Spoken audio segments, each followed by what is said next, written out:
దేవునికి స్తోత్రం. హల్లెలూయా.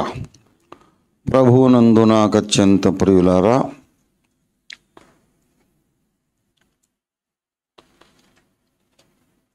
రోమా పత్రిక 8వ అధ్యాయము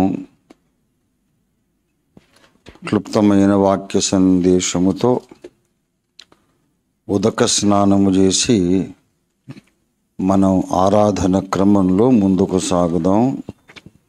సత్యదేవుని జగద్రక్షకుడైన యేసునాథుని ఆరాధింపవచ్చిన ధన్యులందరికీ ఈ ఆరాధన కూటానికి ఘన స్వాగతం పలుకుతున్నాను. దేవునికి మహిమ కలుగును గాక. రోమా పత్రిక 8వ అధ్యాయము 33వ వచనం. దేవుని చేత ఏర్పరచబడిన వారి మీద నేరము మోపువాడెవడు?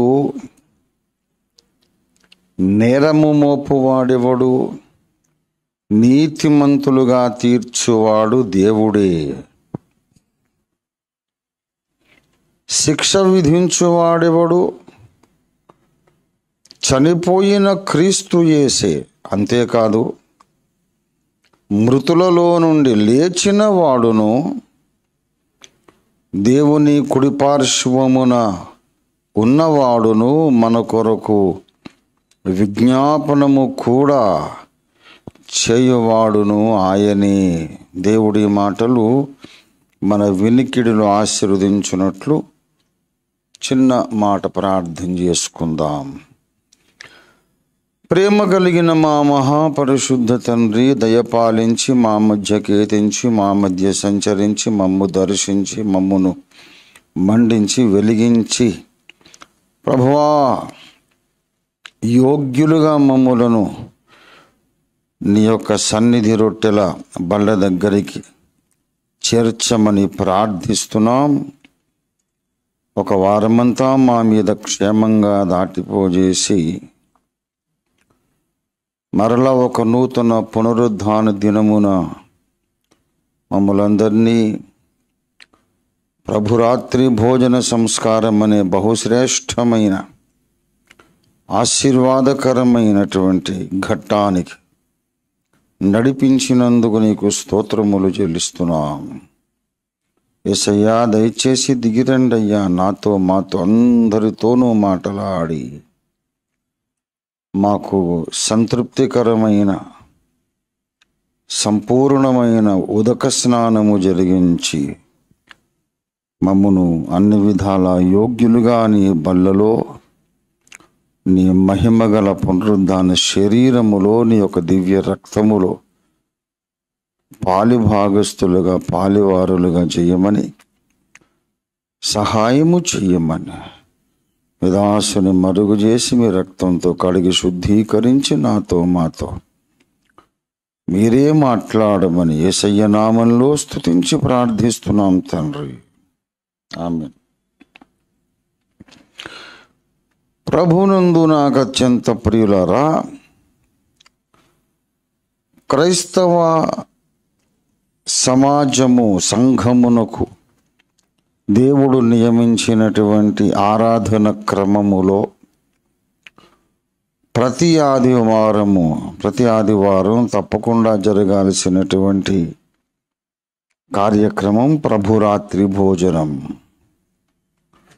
అసలు ఆదివారం కూడుకోవడమే రొట్టె విరుచుటకు మేము కూడుకుంటిమి అని పౌలు భక్తుడు చెబుతున్నాడని మనం ఎన్నో సంవత్సరాలుగా మనం నేర్చుకున్నాము, పాటిస్తూ ఉన్నాం.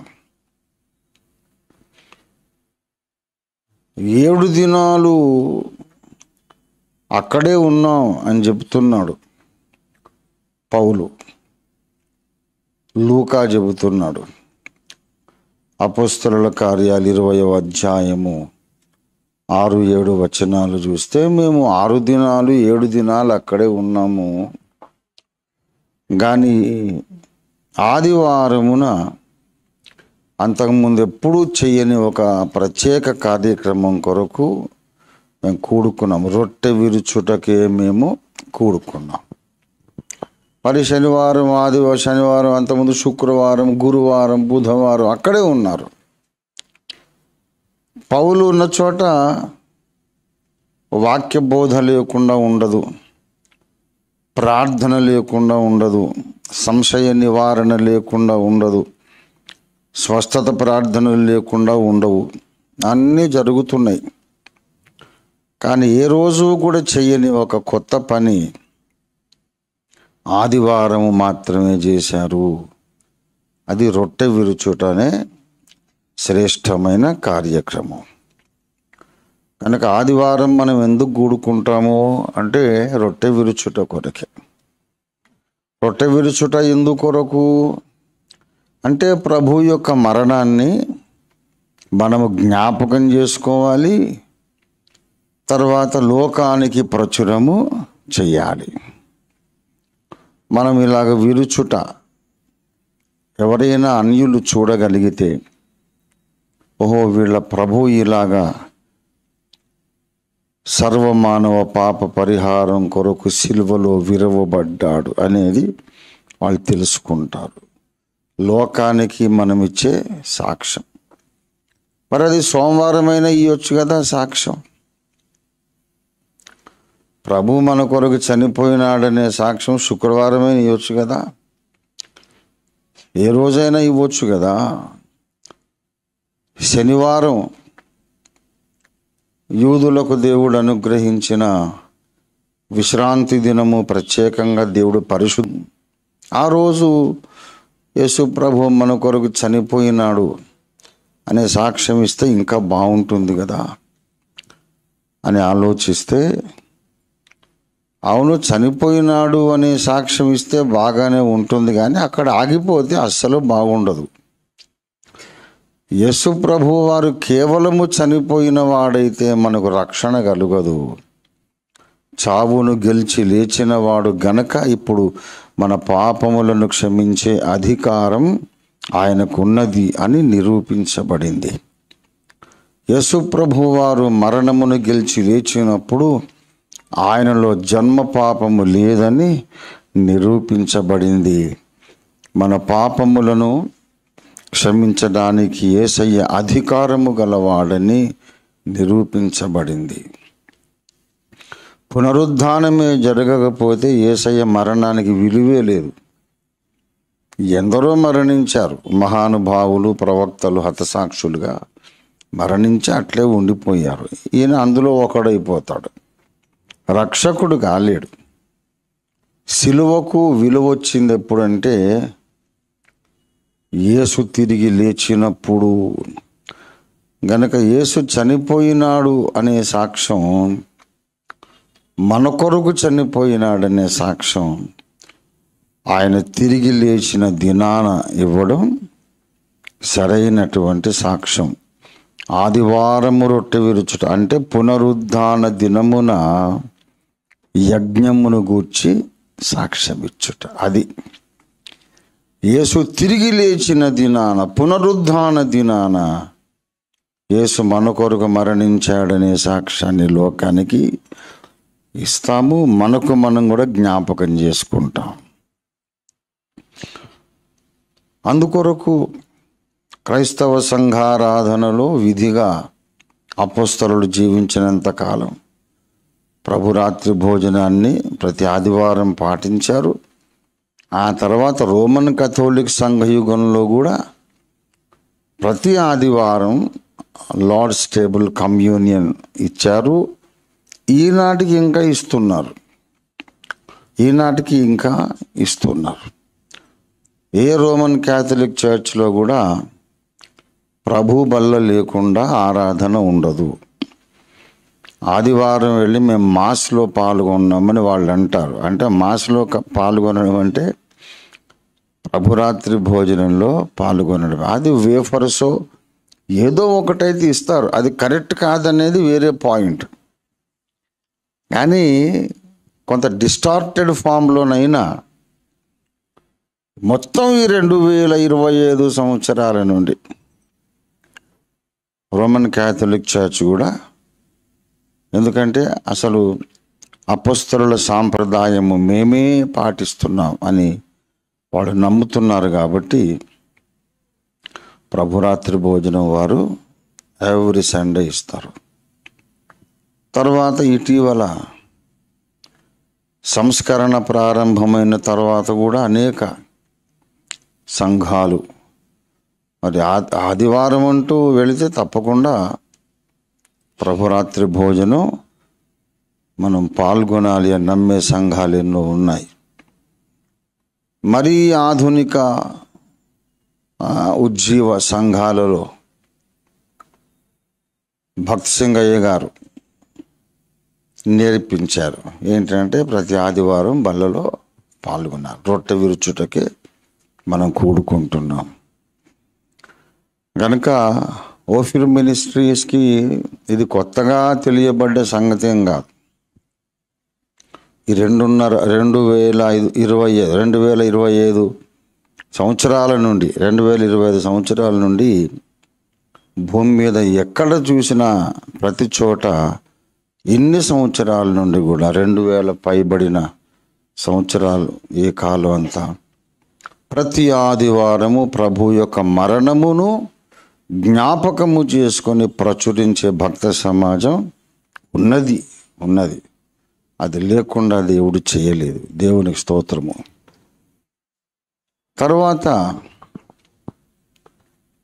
ప్రభురాత్రి భోజనము మనం పాల్గొనేటప్పుడు విధిగా చేయాల్సిన విషయం ఏమిటి అంటే మనము మన పాపాలు ఒప్పుకుంటాము, పాపాలు కడుక్కుంటాం.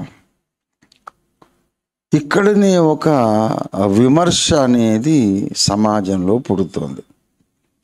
క్రైస్తవులు ప్రతి ఆదివారం ఏడ్చి పాపాలు ఒప్పుకుంటారండి. కాబట్టి అంతకుముందు వారం అంతా వాళ్ళు ఏం చేస్తున్నట్టు? మరి పాపాలు చేస్తున్నట్టే కదా. ఇక అందరికంటే పెద్ద పాపులు వీళ్ళే. ఆదివారం చూస్తే ఆరాధన ఏడ్చి వెక్కి హ్యాండ్ కర్చీఫ్లు పట్టుకొని కళ్ళు తుడుచుకొని ముక్కు చీది ఘోరంగా ఏడుస్తుంటారు కొంతమంది. మరి అంత పాపులు వీళ్ళు యేసయ్యను నమ్ముకొని ఏమి లాభం అంటే వారమంతా పాపాలు చేస్తూనే ఉన్నారన్నమాట. అదే నా క్రైస్తవ జీవితం అని చాలామంది క్రైస్తవేతరులు మనలను విమర్శిస్తున్నారు, ఎగతాళి చేస్తున్నారు. ప్రభునందు ప్రియులారా, ఒక ముఖ్యమైన విషయం మీ దృష్టికి తేవాలని దేవుడు నన్ను నడిపించాడు. ఆయన గైడ్ చేశారు. ఏమిటంటే విధిగా మనము పాపాలు ఒప్పుకోవాలి అని కాదు బైబిల్ చెప్పేది, పరీక్షించుకోమని చెప్పాడు ఆయన. ప్రభురాత్రి భోజన సమయంలో ఏం చెయ్యాలంటే 1 కొరింథీ 11:28 ప్రకారం ప్రతి మనుషుడు ఏం చెయ్యాలి? పరీక్షించుకొనవలెను. అంటే అర్థం ఏంటి? 50% ఛాన్సెస్ ఆర్ దేర్. 50% ఛాన్సెస్. ఒకవేళ నీకేమైనా కల్మషం అంటి ఉండే అవకాశం ఉంది, కల్మషం అంటకుండా ఉండే అవకాశం కూడా ఉంది. ఐఎమ్ ఓకే, పోయిన వారమంతా నేను ఏ తప్పు చేయలేదు అని ఓవర్ కాన్ఫిడెంట్గా మితిమీరిన ఆత్మవిశ్వాసంతో ప్రభు బలను సమీపించడం కూడా ప్రమాదకరమే. నేనేం తప్పు చేయలేదు అని మన శక్తికి మించిన, మన సామర్థ్యానికి మించిన నమ్మకంతో నాకేం తక్కువ, నేనేం తప్పు చేశాను అని ప్రభు బలలో చేయి వేయడం కూడా ప్రమాదకరమే. తప్పకుండా మనం పరీక్షించుకోవాలి. ఆ పరీక్షించుకున్నప్పుడు ఏమైనా ఒకవేళ దేవునికి విరోధమైన, దేవునికి బాధ కలిగించే సంగతులు మనలో కనబడితే అప్పుడు ఒప్పుకునే కార్యక్రమం. ఇప్పుడు మనము టోటల్ బాడీ హెల్త్ చెకప్ చేసుకుంటాం. చెకప్ ఎందుకు చేసుకుంటాము? ముందే ఎందుకు మనం వైద్యం చేసుకోము? ఎక్కడైనా హెల్త్ ప్రాబ్లమ్స్ ఉన్నాయా, ఇష్యూస్ ఉన్నాయా అని చూడడానికి. కొంతమంది వెళ్తారు 4,000, 5,000, 8,000 చెల్లించి మొత్తం టోటల్ బాడీ తల నుంచి అరికాల వరకు మొత్తం అంతా చెకప్ చేసుకుంటారు. చేసుకున్న తర్వాత అన్ని రిపోర్ట్స్లో అన్ని నార్మల్, ఏది కూడా ఎటువంటి హెల్త్ ఇష్యూ లేదు అని ఒక మంచి రిపోర్ట్ వస్తుంది. ఆ రిపోర్ట్ పట్టుకొని సంతోషంగా బయటకు వస్తారు. అన్యాయంగా 20,000 పోయినాయి.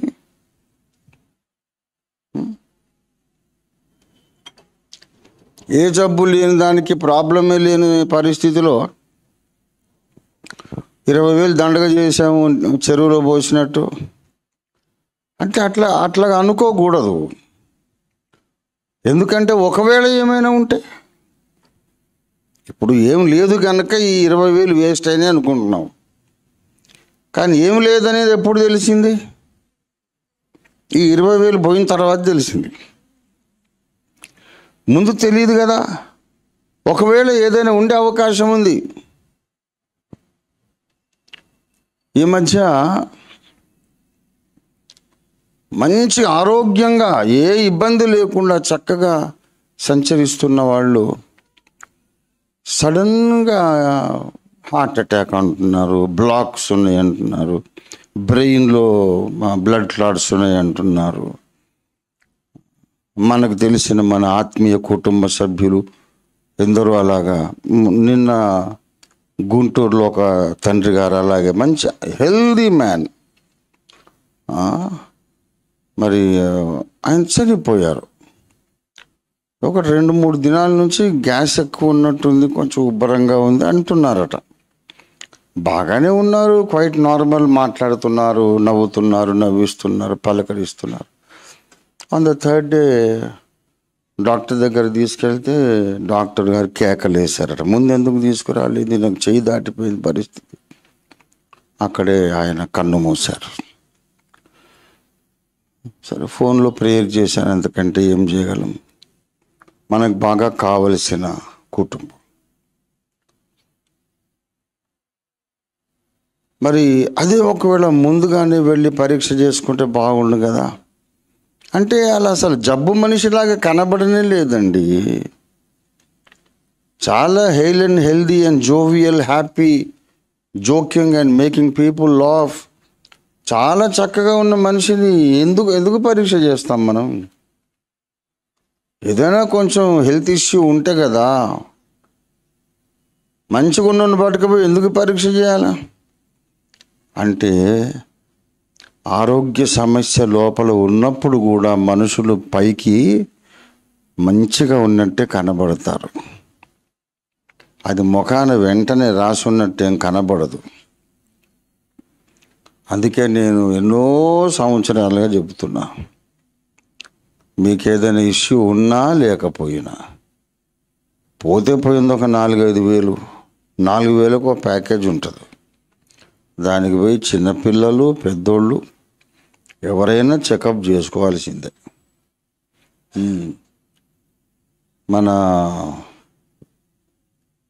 నా దగ్గర 2 చిన్న పాపలు ఉంటారు, బాడీ గార్డ్స్ అని, తెలుసు కదా.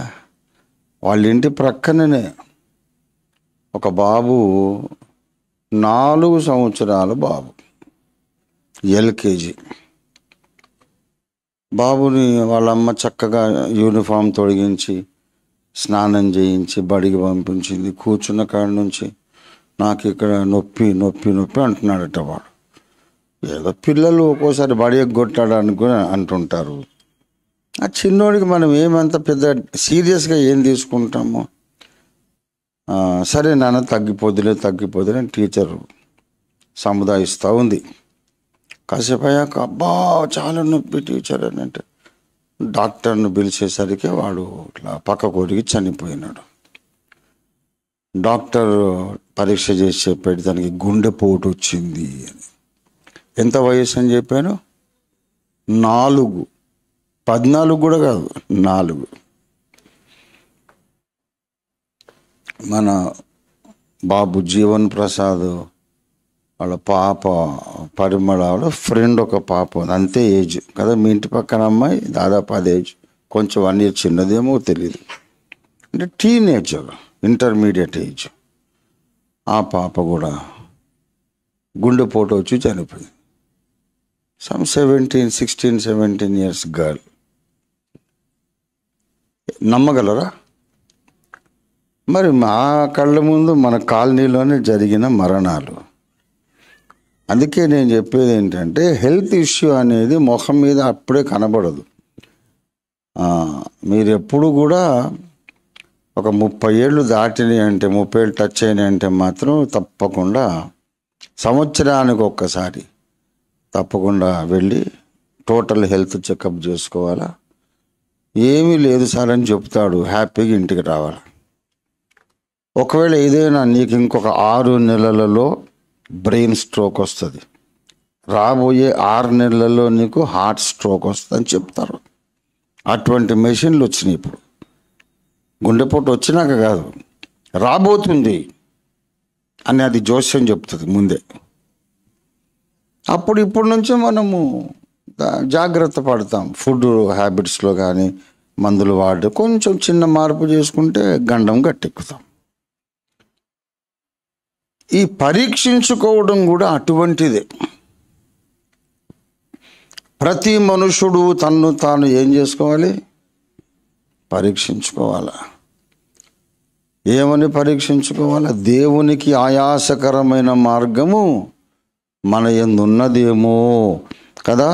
139వ కీర్తనలో దావీదు భక్తుడు ప్రార్థన చేశాడు. ముందు ఆయన చూసుకున్నాడు అన్నమాట. చూసుకుంటే ఆయనకేం అర్థం కాలే. 24వ వచనం, దేవా నీకు ఆయాసకరమైన మార్గము నాయందున్నదేమో చూడుము. ఎందుకంటే అంతకుముందు ఆయన తన్ను తాను చూసుకున్నాడు, ఆయనకేమీ కనబడలేదు. 23వ వచనం చూడండి, దేవా నన్ను పరిశోధించి నా హృదయమును తెలుసుకొనుము, నన్ను పరీక్షించి నా ఆలోచనలను తెలుసుకొనుము. అంటే తన్ను తాను చూసుకున్నాడు, ఆయన పరీక్షించుకున్నాడు. ఏమీ నాకేం అర్థం కావట్లేదు, నేను ఏ విషయంలో తప్పు చేశానో నాకు తెలీదు, అర్థం కావట్లేదు ప్రభువా, నీ సహాయము నాకు కావాలి అని అడుగుతున్నాడు. కొంచెం డౌట్ఫుల్గానే ఉంది. మరి నీకేమీ కనబడనప్పుడు మళ్ళీ ఆయన అడగడం ఎందుకు? నీలో నీకు దోషం కనబడలేదు, దేవా నువ్వు చూడని ఎందుకు అంటున్నావు అంటే ఇక్కడ ఇంకొక ఫ్యాక్టర్ ఉంది, ఒక అంశం ఏంటంటే, మనము నివసిస్తున్న ఈ శరీరము మంచిది కాదు. ఈ శరీరము పాప మరణముల నియమమునకు ఇది నివాసం. మన శరీరము పాప మరణముల నియమానికి ఇల్లు. మన శరీరములో మంచిదేది నివసించదు అని చెప్పేశాడు పౌలు భక్తుడు. రోమాపత్రిక 7వ అధ్యాయము 18వ వచనం, నాయందు అనగా నా శరీరమందు మంచిదేది నివసింపదని నేను ఎరుగుదును. అది ఈ శరీరములో ఏమున్నది? పాప మరణ నియమమున్నది. మన శరీరమందు ఒక నియమం, వేరొక నియమము నా అవయవములలో ఉన్నది. 23వ వచనం, వేరొక నియమము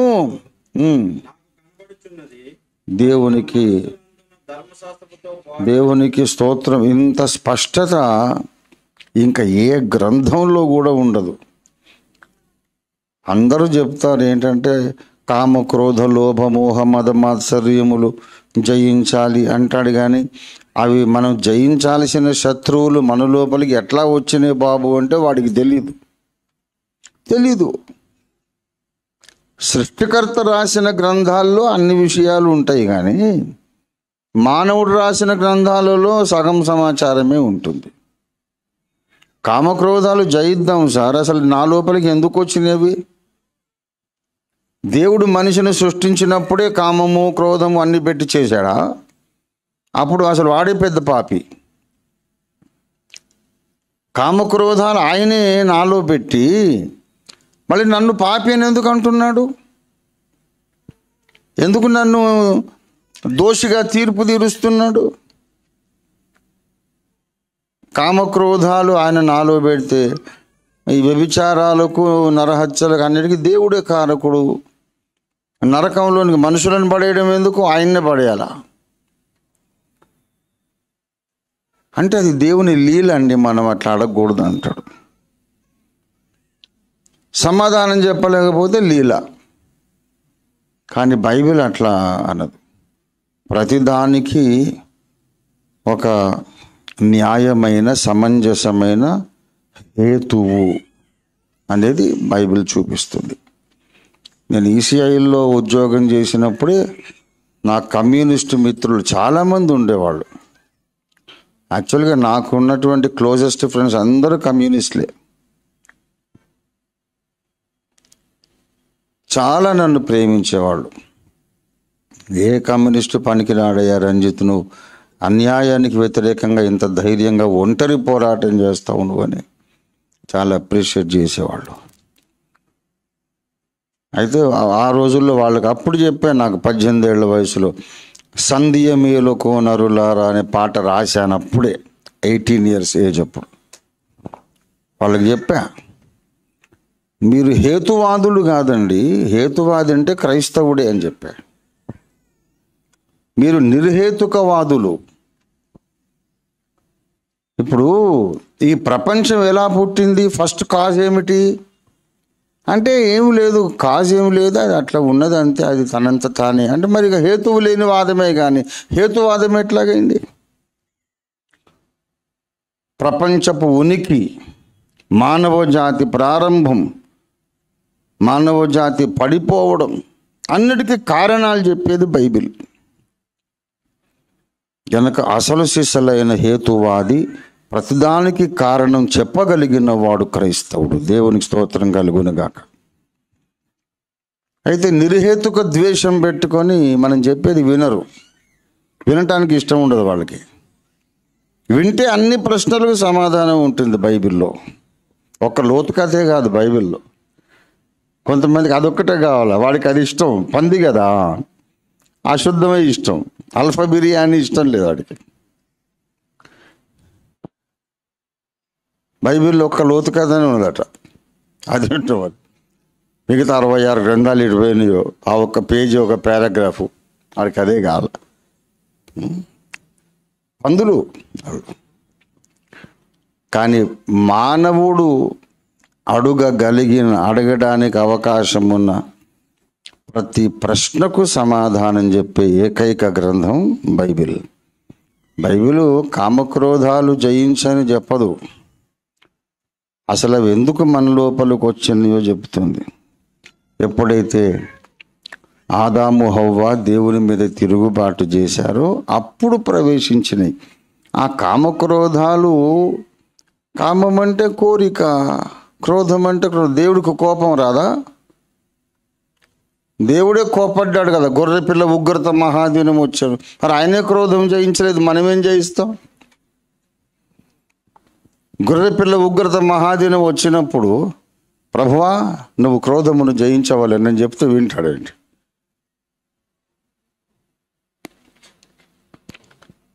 అదంతా రాంగ్ ఫిలాసఫీ. అవసరమైనప్పుడు కామం ఉండాలి, అవసరమైనప్పుడు క్రోధం ఉండాలి, అన్నీ ఉండాలి. అన్ని పరిశుద్ధాత్మ దేవుని ఆధీనములో ఉండాలి. అదే పరిశుద్ధ జీవితం. దేవునికి స్తోత్రం కలుగును గాక. అందరూ కామాన్ని జయించేస్తే మరి ప్రవక్తలు ఎట్లా పుడతారు? అట్లా జయించడం రాంగ్. దేవుని ఆధీనంలో ఉండాలి. కానీ దేవుని ఆధీనంలో ఉంటే ఆయన సమయంలో ఒక సమయంలో పుడతాడు, ఒక మోషే పుడతాడు, ఒక పౌలు పుడతాడు. దేవునికి స్తోత్రం. అది క్లారిటీ. బైబిల్ ఇచ్చిన క్లారిటీ ఏ గ్రంథం ఇవ్వదు. మిగతా అదంతా గందరగోళం. ప్రియులారా, మన శరీరమందు ఒక నియమం ఉన్నది. అది పాప నియమము. 23లో వేరొక నియమము నా అవయవములో ఉన్నట్టు నాకు కనబడుచున్నది. అది నా మనస్సునందున్న ధర్మశాస్త్రముతో పోరాడుచు నా అవయవములలో ఉన్న పాప నియమమునకు. మన అవయవాల్లో ఏమున్నదట? ద లా ఆఫ్ సిన్ ఉన్నది.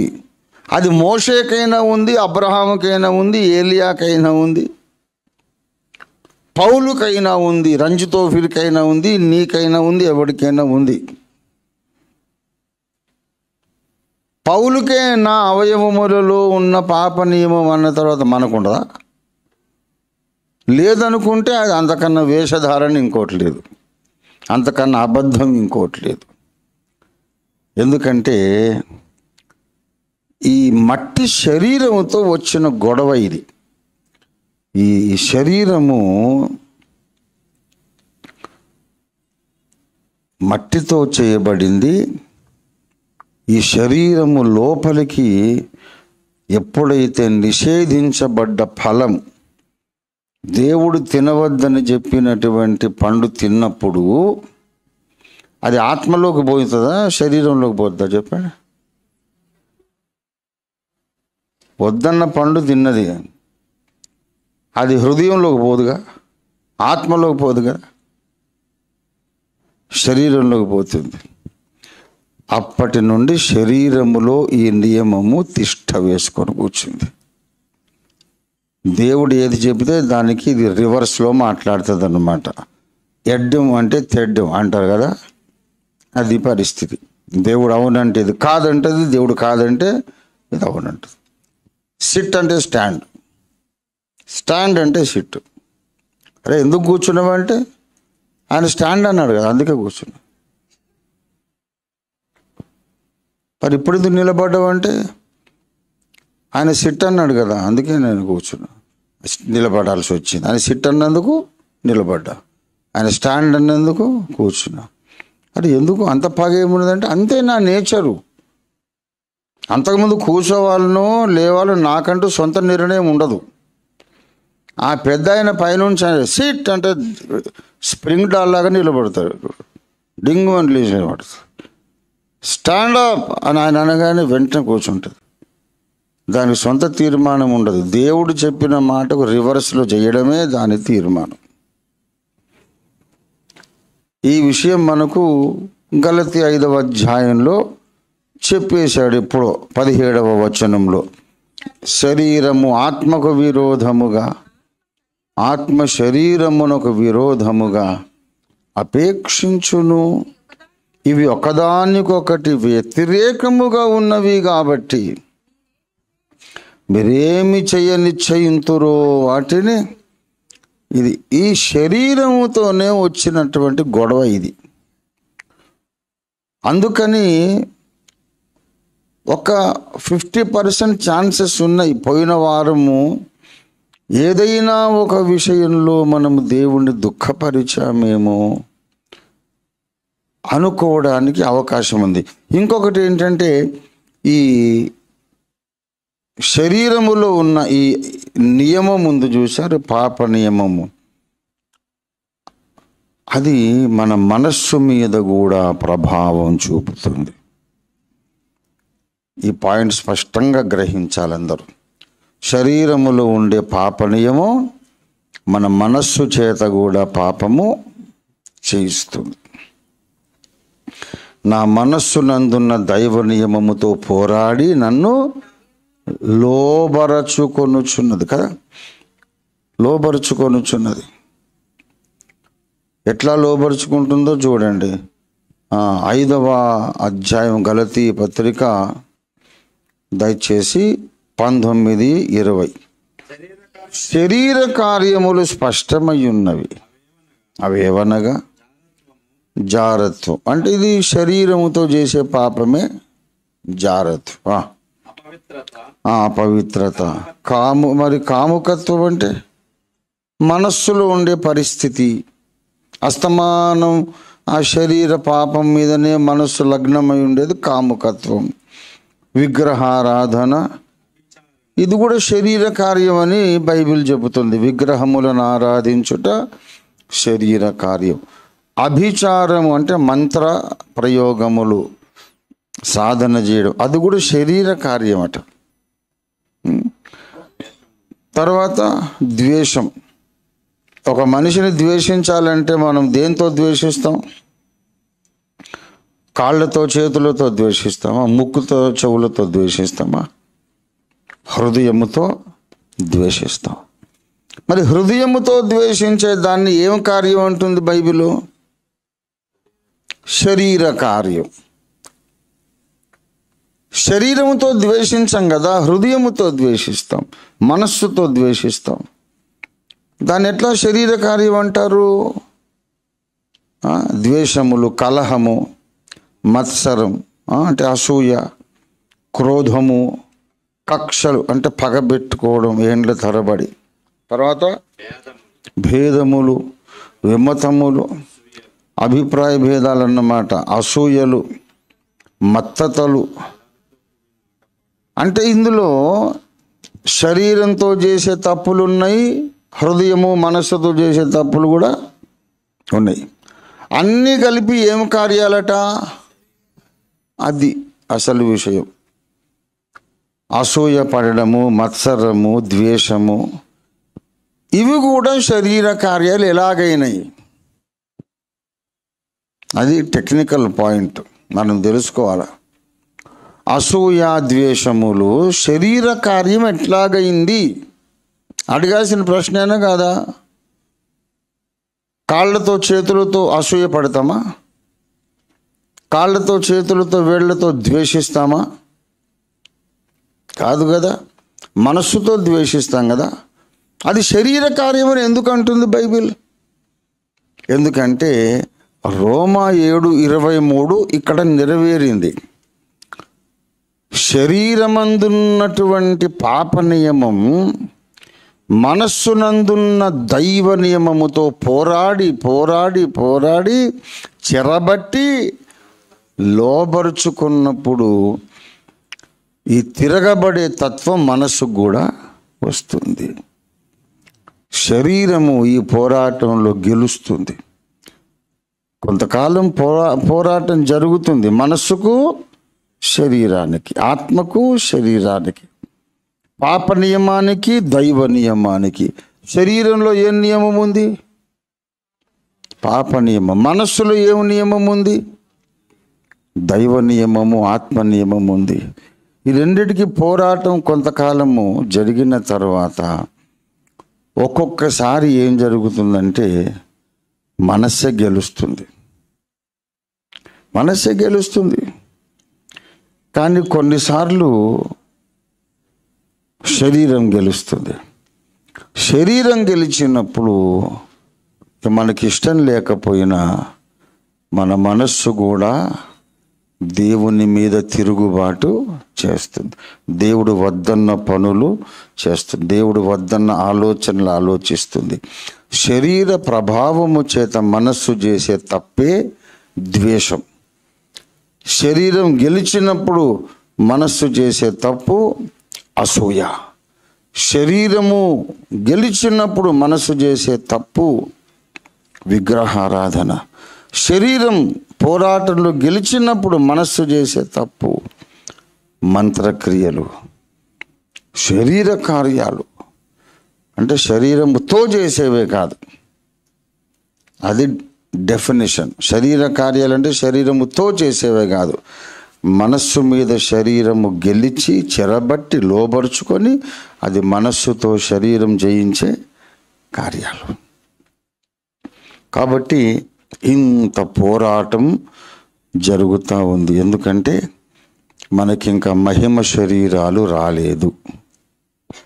యేసు ప్రభు వారు చనిపోయి లేచిన తర్వాత ఆయనకు మహిమ శరీరం వచ్చింది. అలాంటి శరీరాలు మనకందరికీ ఇస్తానన్నాడు. అవి వచ్చిన తర్వాత ఈ ప్రాబ్లం ఉండదు. మహిమ శరీరం వచ్చిన తర్వాత ఈ ప్రాబ్లం ఉండదు. కానీ ఈ మట్టి శరీరం ఉన్నంత వరకు సమస్య అయితే ఉంటుంది. గనుక మనం ఏం చేయాలంటే కొంచెం జాగ్రత్త పడాలి, భయము కలిగి జీవించాలి. తర్వాత స్వపరీక్ష ఎల్లప్పుడూ చేసుకుంటూ ఉండాలి. మొదటి పేతురు పత్రికలో అందుకే ఆయన చెబుతూ ఉన్నాడు, మరి జాగ్రత్తగా ఉండాలి, జాగ్రత్తగా ఉండాలి. 1:14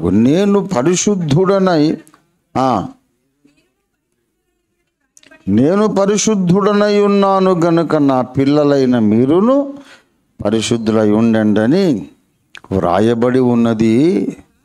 కాగా మీరు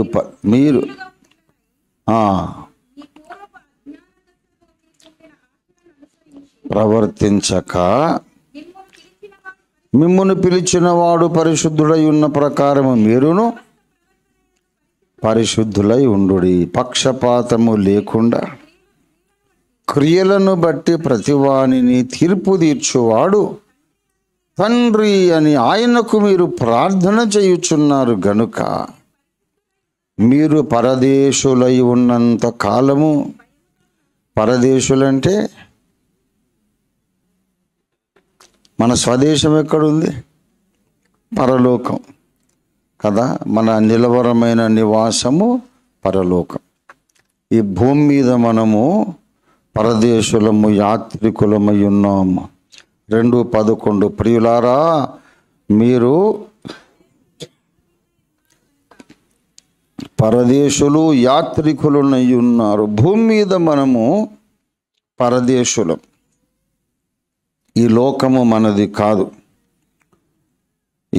ఈ లోకంలో మనకు నిలవరమైన పట్టణం లేదు. హెబ్రీ పత్రిక 13వ అధ్యాయం 14వ వచనం.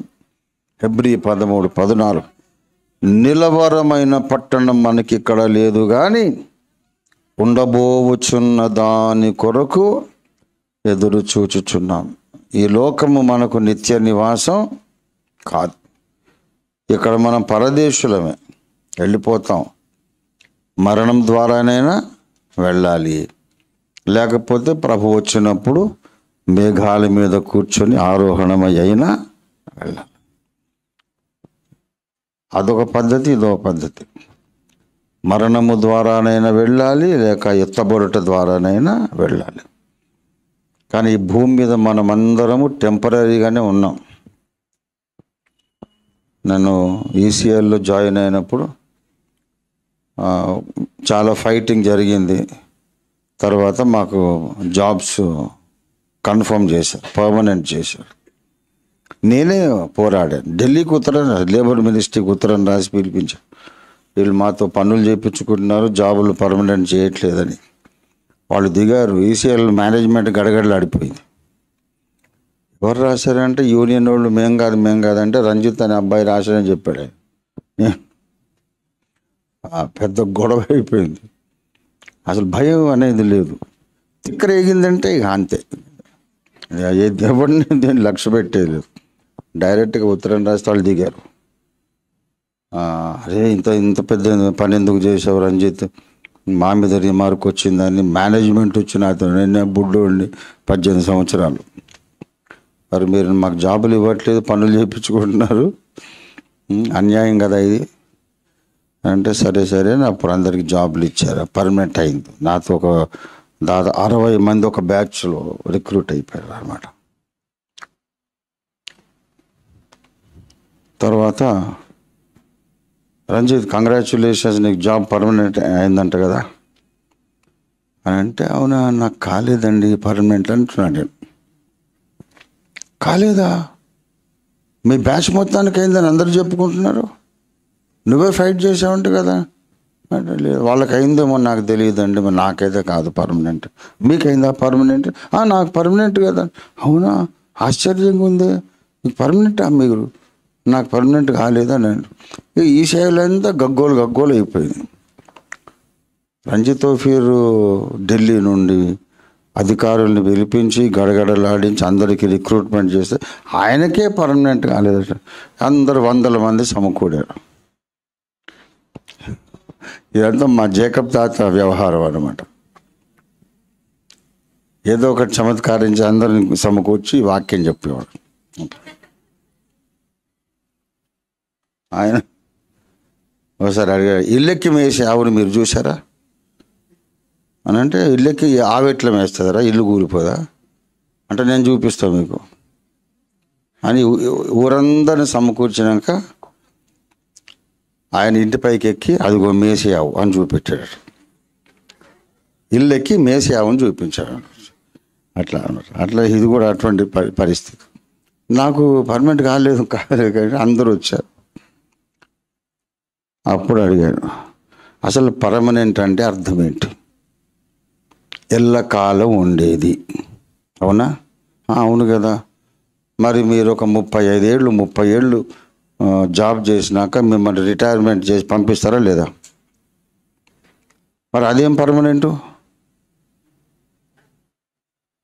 పర్మనెంట్ అనగా 30 ఏళ్ళు ఉండిపోయేది అని అక్కడ డిక్షనరీలో ఉందా? అసలు భూమి మీద నువ్వే పర్మనెంట్ కాదు, నీ ఉద్యోగం ఎట్లా పర్మనెంట్? మనం ఉంటామా పర్మనెంట్గా? ఉండము. మనమే పర్మనెంట్ ఉండనప్పుడు మన జాబ్ ఎట్లా పర్మనెంట్ అవుతుంది? 30 ఏళ్ళు ఉండిపోయేదాన్ని మీరు పర్మనెంట్ అని చెప్పుకుంటున్నారు. పర్మనెంట్ ఏం లేదు, పర్మనెంట్ అక్కడ పైన ఉందని సువార్త చెప్పాను అనమాట. ఓ మత ప్రచారమా అనుకుంటూ పోయిన అందరు. కానీ కొంతమందికి ఎక్కింది పాయింట్. రంజిత్, నువ్వు మామూలుడు కాదయా, అసలు దేవుని గురించి వినడానికి ఇష్టమే లేని వాళ్ళని కూర్చోబెట్టి నువ్వు వాక్యం చెప్పావని కొంతమంది అన్నారు. అలాగా అసలు మనకు ఈ లోకము పర్మనెంట్ కాదు. మనకు ఎవరికి గవర్నమెంట్ జాబులు రానివ్వండి, ఏ జాబు రానివ్వండి, మనది ఏది పర్మనెంట్ కాదు. ఇవాళ ఉన్నాము, దేవునికి స్తోత్రం. వచ్చే ఆదివారం ఉంటామని ఎవరికి గ్యారంటీ లేదు. ఉంటే దేవునికి స్తోత్రం, దేవానికి వందనాలు, ఇంకొక ఆదివారం ఇచ్చావు నీకు స్తోత్రం.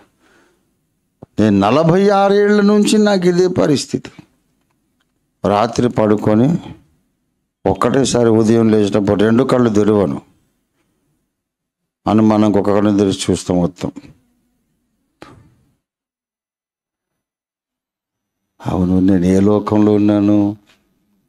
పరలోకంలో ఉన్నానా, భూలోకంలో ఉన్నానా అని కళ్ళు కొంచెం తెరిచి నిరాశపడి, అయ్యో ఇంకా భూలోకమేనా? సేమ్ గోడలు, సేమ్ దుప్పట్లు, మంచాలు, ఫ్యాన్లు. అయితే దేవుడు ఇంకా భూమి మీదనే ఈరోజు కూడా ఉండమన్నాడు అన్నమాట. అప్పుడు మోకరించి, ప్రభువా ఒక కొత్త దినం ఇచ్చావు, నీకు స్తోత్రం, ఈరోజు కూడా నీకు ఇష్టడుగా బ్రతకడానికి సహాయం చేయాలి. మళ్ళీ నైట్ పడుకుంటే తెల్లారి ఇదే పాయింట్. ఏమో ఉంటానని ఎవరికి తెలుసు? నిద్రలో అట్టే పోయిన వాళ్ళు లేరా? ఎవరికి గ్యారంటీ లేదు. నిద్రపోయి హ్యాపీగా హెల్దీ పీపుల్ వెళ్ళిపోయారు. నిద్రలోనే వెళ్ళిపోయిన వాళ్ళు కోట్ల మంది ఉన్నారు.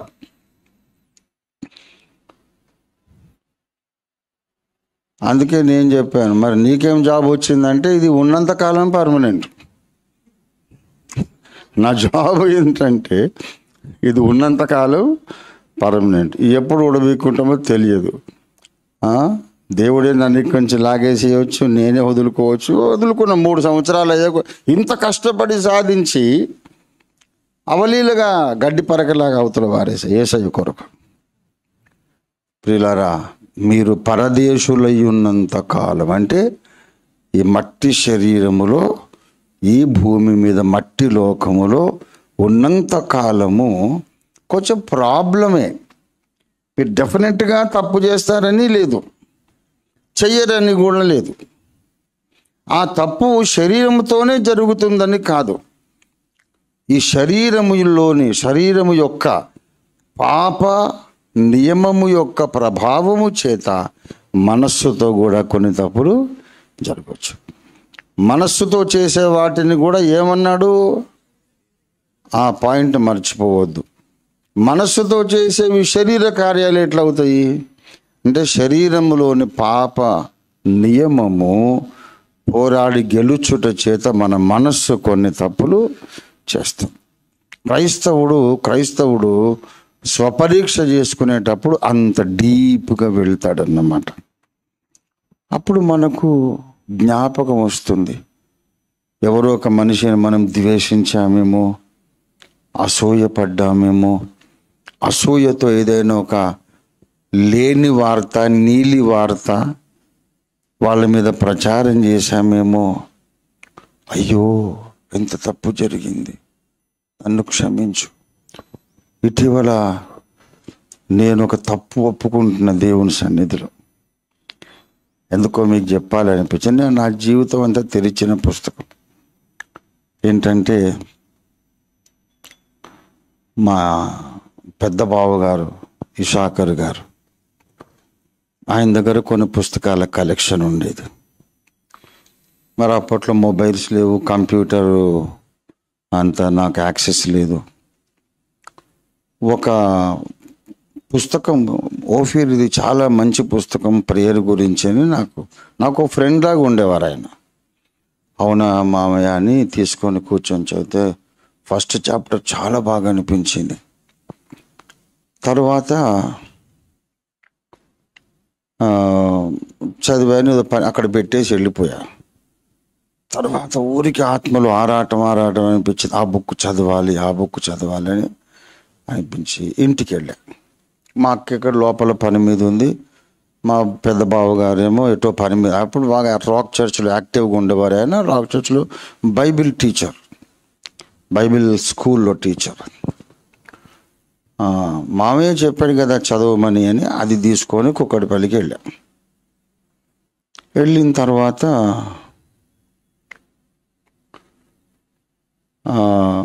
అది నా దగ్గర విచిత్రంగా మాయమైపోయింది. ఎవడో నా శిష్యుడు ఎవడో అది తీసేశాడు. తర్వాత మళ్ళా ఇంటికి వెళ్ళినప్పుడు ఓఫీర్ ఆ బుక్ కనపడడం లేదని అన్నాడు. అంటే నేనే చదువుకుందామని తీశాను మామయ్య, మళ్ళీ తెచ్చి పెడతానులే అని చెప్పా. తెచ్చి పెట్టడానికి అసలు నాకు అది అక్కడ ఉంటే కదా, ఎవడో అది తీసేశాడు. ఇక కొన్ని సంవత్సరాలు అయిపోయింది. ఆయన చాలా జెంటిల్మెన్, ఎక్కువ ఏం మాట్లాడాడు. ఒక 2 సార్లు 3 సార్లు అడిగి ఇంక మళ్ళీ అడగడం మానేశాడు. పోతే పోయిందని. నేను నా హృదయాన్ని ఆ నేరము కాల్చేస్తా. ఆయన కష్టపడి సంపాదించుకున్న మంచి బుక్ కలెక్షన్లో నుండి ఒక పుస్తకం నేను ఆయన ఇంట్లో లేనప్పుడు తీశాను, మళ్ళా తెచ్చి పెట్టలేకపోయాను. నేను ఒక దొంగతనమే చేశానని ఇన్ని సంవత్సరాలు బాధపడుతున్నాను. నేను ఈ మధ్య ప్రార్థించేటప్పుడు ఒకవేళ వినబడుతుందో లేదో తెలియదు, 3వ ఆకాశంలో ఒక 2 సార్లు అయితే నేను పోయొచ్చిన లోకమే కదా, మావయ్య వినబడుతుందో లేదో నన్ను క్షమించండి, అసలు ఇట్లా. తర్వాత నేను అది దొరికి ఆయనకి ఇద్దామనుకున్న లోపల ఆయన లేడు, వెళ్ళిపోయాడు. నాకు దొరికింది, ఆయనకి ఇద్దామనే లోపల ఆయన సిక్ అయ్యాడు, అటు నుంచి అటు వెళ్ళిపోయాడు. ద గ్రేట్ రంజిత్ ఓఫీర్ ఒక దొంగ అని నా మనస్సాక్షి చెప్తా ఉంది. క్రైస్తవుడు పాపాలు ఒప్పుకోవడంలో అంత డీప్గా వెళ్తాడు. నేను దొంగతనం చేద్దాం అనుకోలేదు, అది అనుకోని పరిస్థితుల్లో అట్లా జరిగింది. మళ్ళా సరి చేసుకుందామంటే వీలు లేదు. ఒకవేళ నేను పరదేశికి వెళ్ళినప్పుడు ఆయన కాళ్ళు పట్టుకొని, మామయ్య అనుకోకుండా జరిగింది ఇది, నేను క్షమించి అంటే నవ్వుతాడేమో, పిచ్చోడా ఇప్పుడు అది ఎందుకు నాకు అవసరమా, మహిమ శరీరాలు వచ్చేసే టైంలో ఆ బుక్ ఎందుకు నాకు అంటాడో ఏమంటాడో. కానీ మామయ్య గారు నువ్వు నన్ను క్షమించినా క్షమించకపోయినా I feel guilty about that. ఎందుకంటే నేను తీసుకెళ్ళి చదువుదామంటే అది అక్కడ మాయమైపోయింది. ఇంకా నయం వాడెవడో కానీ చదువుకొని మళ్ళీ తెచ్చి పెట్టాడు. కొంతమంది అది కూడా పెట్టరు, అక్కడ నుంచి ఇంకోటి తీసేస్తాడు. ఇక ఇలాగ అయిపోయి నేను పర్మనెంట్ దొంగగా మిగిలిపోతాను. ఇప్పుడు ఉంది నా దగ్గర ఆ బుక్ ఉంది, కానీ ఇప్పుడు ఇద్దామంటే పెద్ద ఆయన లేడు. నా జీవితంలోని ఒక పెద్ద గాయం అయిపోయింది అది. ప్రియులారా, అలాగ ఉంటుంది వ్యవహారం. క్రైస్తవులు ఆదివారం ఏడ్చి ఏడ్చి వెక్కిళ్ళు పెట్టి ముక్కు చీది అంటే వారమంతా పాపాలంటే, ఈ పనికి మాలిన లోకస్తులు ఏమనుకుంటారంటే వ్యభిచారము మాత్రమే పాపము, ఒకరిని డొక్కలో పడి చంపితేనే పాపము, ఈ రెండు కాక ఇంకేవీ పాపాలు కదా అనుకుంటారు వాళ్ళు లోక సంబంధులు. మన దృష్టికి పాపం ఏమిటి? శరీరములోని పాప నియమము మనస్సులోని దైవ నియమముతో యుద్ధము చేసినప్పుడు కొన్నిసార్లు శరీరం గెలుస్తుంది, కొన్నిసార్లు మనస్సు గెలుస్తుంది. శరీరం గెలిచినప్పుడు మన మనస్సు కూడా కొన్ని దేవుడు వద్దన్న పనులు చేస్తుంది. అది కూడా మనం పశ్చాత్తాపపడాల్సిన విషయం. అంత లోతుకు వెళ్ళడానికి మన జ్ఞానం సరిపోదు, ఒక్కొక్కసారి మనకు జ్ఞానం సరిపోదు. అప్పుడు దేవుణ్ణి సహాయం అడుగుతాం. దావీదులాగా 139:24 వచనం ప్రకారం, దేవా నీకు ఆయాసకరమైన మార్గము నాలో ఉన్నదేమో.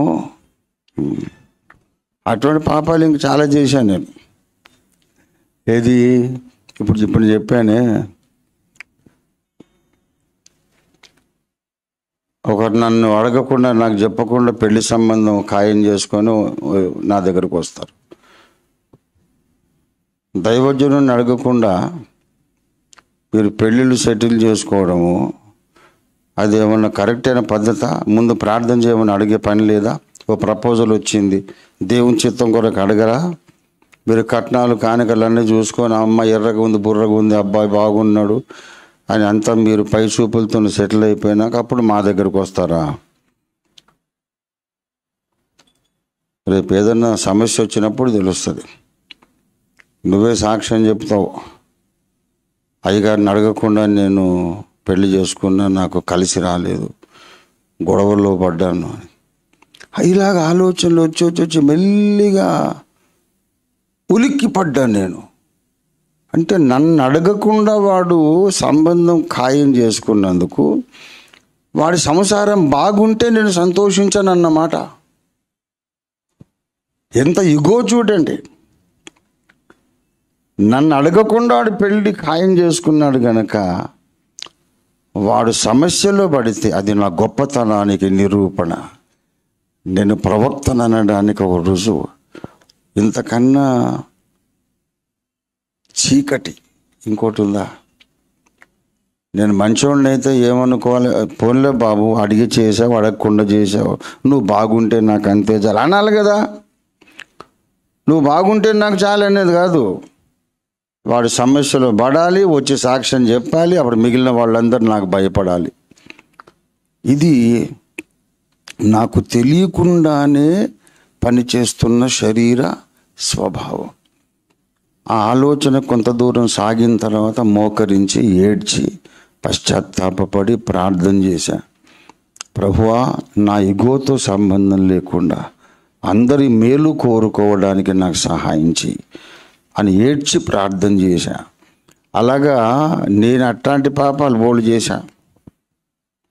అర్థం ఏంటంటే ఇవి కూడా పాపాలే అని మీరు తెలుసుకోవాలని చెప్తున్నా.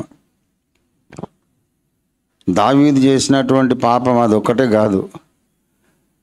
దావీదు లాంటి పాపాలు చేయకపోయినా ఆ ఒక్క పాపం బత్షెబతో చేసి ఆ ఒక్క పాపం చేయకపోయినా దేవునికి ఆయాసకరమైన బ్రతుకులు మనం బ్రతుకుతూ ఉండే అవకాశం ఉంది. కనుక మనము పరీక్ష చేసుకుంటాం, స్వపరీక్ష. మనము యశోదాకో అపోల్లోకో ఎక్కడికో వెళ్ళి టోటల్ బాడీ స్కానింగ్ అంతా చేసుకున్నట్టు చేసుకుంటాం. రిపోర్ట్ మంచిగా రావచ్చు, నీకు గుండెలో కానీ, కిడ్నీస్లో కానీ, లివర్లో కానీ, లంగ్స్లో కానీ, ఎక్కడ కానీ ఏ ఇబ్బంది లేదు. పర్ఫెక్ట్ హెల్త్ ఉంది. హెమోగ్లోబిన్ హెచ్బి కౌంట్ సరిగ్గా ఉంది, లివర్ ఫంక్షనింగ్ బాగుంది, ఎవ్రీథింగ్ ఈజ్ ఓకే అంటే ఓకే, మంచిదే, సంతోషం, దాంట్లో ప్రాబ్లం ఏముంది. స్కానింగ్ అయితే చేసుకోవాలి. ఒకవేళ ఏదైనా తప్పు కనబడితే ఒప్పుకోవాలి. కనబడలేదనుకో, ఏ తప్పు కనబడలే, మనకు కనబడలేదు, దేవుణ్ణి అడిగినా సరే ఆయన కూడా చూపించలేదు అనుకోండి, అప్పుడేం చేయాలా? ప్రభువా, ఒక వారమంతా నన్ను పరిశుద్ధముగా బ్రతికించినందుకు నీకు స్తోత్రం అని చెప్పాలి. దేవునికి స్తోత్రం కలుగును గాక. గనుక తప్పకుండా మనం తప్పు చేసి ఉంటాము అని నిందారోపణ చేయడం కాదు. క్రైస్తవ జీవితం అంటే ఎప్పుడు పాపాలు చేయడం, ఒప్పుకోవడమే కాదు. దేవుని శక్తి చేత, నీవు లోబడినందు చేత, దేవునికి నువ్వు లోబడినందు చేత, నువ్వు జాగ్రత్తగా ఉన్నందు చేత, నీలో జరిగే అంతరంగ యుద్ధంలో నీ మనస్సే గెలవచ్చు. ఎప్పుడు శరీరమే గెలుస్తుందని కాదు, నీ మనస్సులో ఉండే దైవ నియమమే గెలవచ్చు. అప్పుడు నీ వల్ల తప్పు జరగదు. కనుక ఇట్ ఈస్ పాసిబుల్. పోయిన వారం అంతా మనం చక్కగా పరిశుద్ధంగా జీవించి ఉండే అవకాశం ఉంది. ఒకవేళ ఏదైనా తప్పు జరిగి ఉంటే ఆయన ముఖకాంతిలో పరీక్షించుకొని మనం కడుక్కోవాలి. ఎందుచేతంటే ఆయన పరిశుద్ధుడు గనక రెండవ రాకడలో మనం పరిశుద్ధమైన బ్రతుకులతో ఎత్తబడాలి. దేవుడి వాక్యాన్ని మనము మన వినికిడిలో ఆశీర్వదించి ఫలింపజేయనుగాక. రండి, మనం స్వపరీక్ష చేసుకుందాం. కొంతసేపు మనలను మనమే పరీక్షించుకుందాం ప్రియులారా.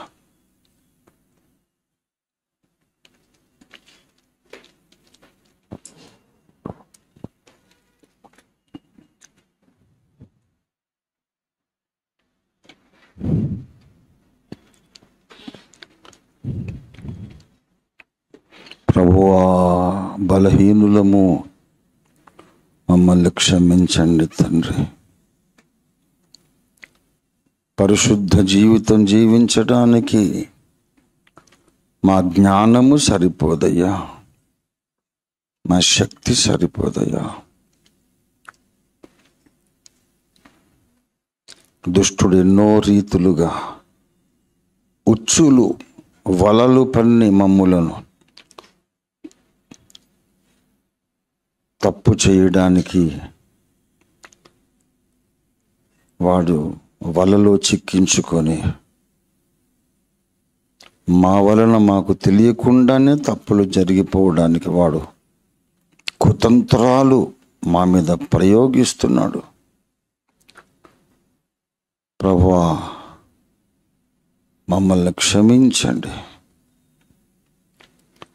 తెలియకుండా ఎన్ని తప్పులు జరిగిపోయినాయో, తెలిసి ఎన్ని జరిగిపోయినాయో అన్నీ ఒప్పుకోవటానికి మాకు సహాయం చేయి. పరీక్షించుకుంటున్నాం. బాడీ కొరకు టోటల్ స్కానింగ్, మెడికల్ చెకప్ చేసుకుంటున్నట్లుగా మా బ్రతుకులకే టోటల్ స్కానింగ్ మీరు జరిగించండి తండ్రి. మా శరీరమును, మా తలంపులను, మా హృదయాలను, మా నడకను, ప్రవర్తనను, చర్యలను పరిశీలించి పరిశోధించి నీవు తెలుసుకో తండ్రి. నీకు ఆయాసకరంగా మాలో ఏదైతే ఉన్నదో అది చూపించండి. We are really very sorry O lord that we have hurt you in so many ways. అనేక రీతులుగా నేను దుఃఖపరిచాము. ప్రభువా, నన్ను క్షమించుమని చెప్పగలవా? ఒకవేళ నాలో ఏ తప్పు జరిగినట్టు నాకైతే జ్ఞాపకం రావట్లేదని నువ్వు చెప్పగలిగితే నువ్వు ధన్యుడివి, నువ్వు ధన్యురాలివి. తప్పకుండా నువ్వు తప్పు చేశావని నేను చెప్పడం లేదు. పరీక్షించుకో, యథార్థంగా పరీక్షించుకో. సమర్థించుకోవడానికి ఏమాత్రం ప్రయత్నించకుండా, కప్పిపెట్టుకోవడానికి ప్రయత్నించకుండా పరీక్షించుకో. ఒకవేళ పరిశుద్ధాత్మ దేవుడు నీతో మాట్లాడుతుంటే నీ తప్పులు ఒప్పుకో. ఇది మన పాపాలు ఒప్పుకునే శ్రేష్టమైన సమయం. మన పాపములన్నిటినీ యేసు రక్తధారలో కడుక్కునే శ్రేష్టమైన సమయం. రండి ప్రియులారా, కొంత సమయం మనము కళ్ళు మూసుకొని ఆత్మనేత్రాలు తెరుచుకొని మన హృదయములోనికి తొంగి చూసి, హృదయపు లోతుల్లోకి తొంగి చూసి, వెనక గడిచిన వారంలో మనం నడిచిన యాత్రను మనం జ్ఞాపకం చేసుకొని మన పాపాలు ఒప్పుకుంటూ యేసు రక్తంలో కడుక్కుంటూ కొంత సమయం మనం గడుపుదాం. మన పాపములను మనం ఒప్పుకున్న ఎడల ఆయన నీతిమంతుడు, ఎంతైనా నమ్మదగిన వాడు గనుక ఆయన మన పాపములను క్షమించి సమస్త దుర్నీతి నుండి మనల్ని పవిత్రులుగా చేస్తాడు. యేసు రక్తము ప్రతి పాపము నుండి మనలను పవిత్రులుగా చేయును. ఇది నీ సమయం ప్రియా దేవుని బిడ్డ, ఇది నీ సమయం. దేవునితో డైరెక్ట్గా మాట్లాడు. ఆయన అనుగ్రహించే రక్త ప్రోక్షణ, యేసు రక్త ప్రోక్షణలో స్నానము చెయ్యి. ఇది నీ సమయం. మరి కాసేపు ఇక నేను మాట్లాడను.